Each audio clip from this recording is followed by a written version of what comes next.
basahin natin yung Ecclesiastes chapter 3 verse 11. Mga ngaran. He has made everything beautiful in its time. In its time, He has also set eternity and the human heart, yet no one can fathom what God has done from beginning to end. So, pick upin natin dun yung salitang nag-set siya ng eternity sa human heart. No? Yun yung dahilan kung bakit ang bilis nating magsawa. Kasi naglagay ng Diyos ng eternity sa ating mga puso. No? Na kung tangkilikin man natin ang tangkilikin, kumbaga, bigyan man tayo ng lahat ng mga material na bagay, no? Magsasawa at magsasawa tayo. Bakit? Kasi hindi niya kayang i-satisfy, hindi niya kayang i-meet, no, yung pangangailangan ng ating puso. Kasi yung Diyos naglagay ng eternity. Eh yung mga bagay na material, yung mga material na bagay, mga temporary lang. That's why hindi niya kayang i-meet yung pangangailangan natin. No?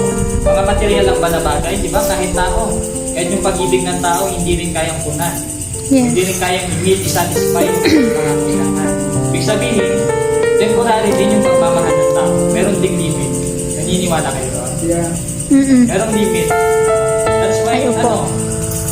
akala natin, kahit ako mismo, akala ko dati, so I tell you mga kapatid, akala ko dati na kapag magkaka-girlfriend ako, akala ko magiging buo na ako.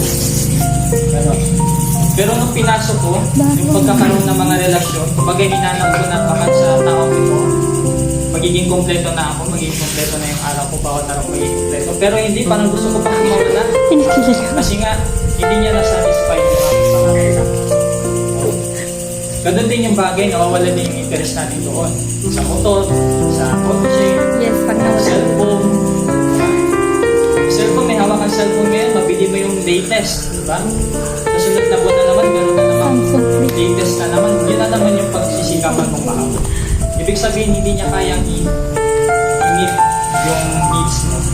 Alam niyo kung sino yung makakapuno sa pangangailangan ng heart mo? Jesus. Siya. Di ba kundi ang Diyos? Bakit ang Diyos ang tanging makakanin ng pangangailangan mo? Kasi ang Diyos, hindi siya temporary. Siya ay eternal.